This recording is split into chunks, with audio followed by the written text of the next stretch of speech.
Hello guys and welcome back to my channel. Thank you guys for always coming back. If you're new here watching me for the very first time, you're most definitely welcome. My name is Anita and I do all things personal finance, self-development and self-growth tips. So this is the kind of content that you would love. Kindly click on that subscribe button down below to get subscribed. Give me a thumbs up if you like this video. Let me know your thoughts and comments in the comment section down below. Today we'll be talking about how, as low income earners, we can save our very first 10,000. And so this is the kind of content that you would love. These are proven strategies that or tricks that we can use in order to save on a low income or low salary. So if you love this kind of content, do not go anywhere, stick and stay with me as we get into today's video. So the very first hack is to master micro budgeting, the art of budgeting, micro budgeting. When we talk about micro budgeting, is a detailed budgeting or detailed way of budgeting, of allocating monies to every spending category you have. These are very detailed, very detailed expenses and the amount of monies that we are spending on is like our rent, our gas, our food, our transportation, any expense that you have, you make sure that you budget to the least, to the very detail, your very last expense, even the very not so obvious ones. It is a very detailed way we can track our expenses and know where our monies are going. If you're able to master this art very well to perfection, you can know where your monies are going. And if it's going in a direction that you do not want it, you will make adjustments. That's why it's important that we review our budgets very often and very regularly on a consistent basis so that we can make adjustments as and when, and then slash on the unnecessary expenses, spending too much on anything that are not necessary. We can slash that and then put in money towards saving our very first 10,000. So to hack is to slash our most expensive expense that we have, and that is accommodation, that is housing, that is rent. It takes a chunk of our monies. Rent takes more than half of our monies, if not all. And so it's important. If you're an OG on this channel, you know I've done a lot of content about how to save on our rent, on our accommodation. So do kindly check that out. You can, if your accommodation is expensive now, you can move to a cheaper apartment. If the location is expensive, the residence, the area, you can move to a cheaper area. If you live in a two-bedroom house, you are just single, only you can rent out the room to another person so that both of you share in paying for the rent. There are lots of different. You can stay with your parents if you do not need to move out. If your working place is not too far from your parents' home, you can stay there and then can save money to probably start building. There are different ways we can really cut down on housing. Number three hack is to cook smart and eat cheap. The fact that we are saying we should eat cheap, it doesn't mean we should just eat one type of food, but there are very staple foods that we can buy in bulk. And the things that we love to eat that are non-perishable, we can buy in bulk and cook in bulk. Cooking smart is cooking in bulk. It saves you lots and lots of money. You want to do that for you, especially if you are living alone. Even if you have a family, you can cook in bulk, say for a week or two or even a month. It will save you time, it will save you money, because when you often dine out, if you often eat out, that money that you used to dine out, you can use to cook 2 or 3 meals, which will go a long way to help you. Remember, we're on a low budget, low income, and so we're trying to save money here. So anything that will help us to cook, to eat and then not spend too much money on food, we're going to go with that. You can find very nutritious things to buy. Cooking by yourself, most often you are cooking under very hygienic conditions because you are the one cooking. You add the right amount of ingredients. You know what is going through your food. It really, really helps you with your health. It goes a long way to really not just save you money, but it helps you in terms of health wise. Number four, guys, if you are a low earner, you need to embrace side hustling.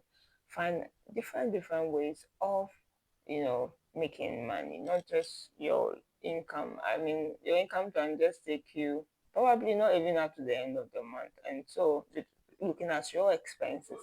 And so, it's important that you I mean, we cut and we cut and we cut on expenses and we cannot cut anymore.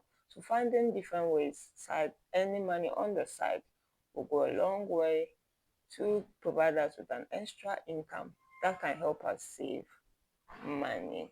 Number five, guys, is negotiate for everything.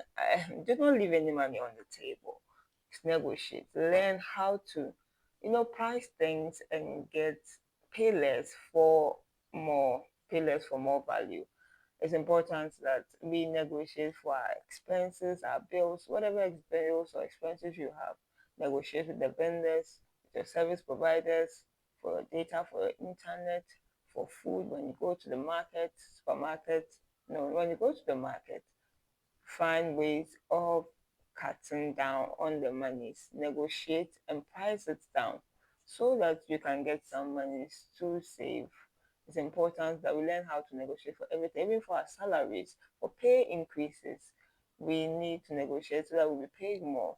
We are finding ways. The idea of negotiating is to bring down the price of our goods and services so that we can get some money to save towards our 10,000, our first 10,000. Number six, guys, we have to leverage free resources in terms of education wise. There are a lot of, I mean, apart from data you buy to go on YouTube, you can learn a lot of free resources that are put up here that you can learn about finances, about anything is on the streets of YouTube. And so take advantage of podcasts, listen to podcasts, free resources, books, ebooks, and all that. These things, and if it's entertainment, you can go to amusement parks where they do not like charge you for entry and all that.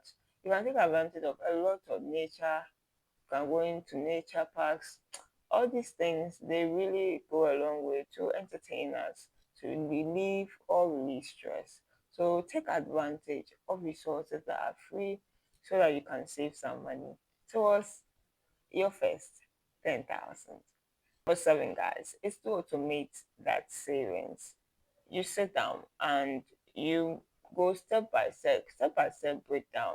Let's say for every month, how much can I save if we are targeting saving our first 10,000 in 1 year, in 12 months? How much are we going to save out of our salaries every month in order to hit our first 10,000? That is the way to go. And after finding out that figure, doing the math and getting that figure, we need to automate that system. Every month we need to transfer money from our current account to our savings account automatically. You set up a date and probably a time that transfer will be done automatically without you being involved. Savings, automating our savings, it goes a long way to make sure that it's done. By all means, our monies are saved. Out of sight, they say it's out of mind. If we're depending on us as individuals to save, our feelings are going to get in the way and other expenses are going to, get in the way. But if you allow the process to run, you automate it and allow it to be transferred as and when you want it to be transferred to your savings account. It goes a long way to expedite the process and make sure that it happens come what may. Number eight, and most importantly, is our mindset. I cannot say or overemphasize enough how much our mindset, it goes a long way in helping us save, in helping us invest, growing our monies, multiplying our monies, building wealth in general. It's all about the mind. Anything and everything begins here. And so we have to have that abundance mindset. We need to get that money mindset shift. We were born into environments, into families that have certain mindsets about money, and so that is what we have picked up. But if they are not the best and they are harming us, or they are not helping us to go get money, mindset about money is negative, there's no way you are going to get money. Money goes to people or places where it is liked, it is loved, it is welcomed and accepted.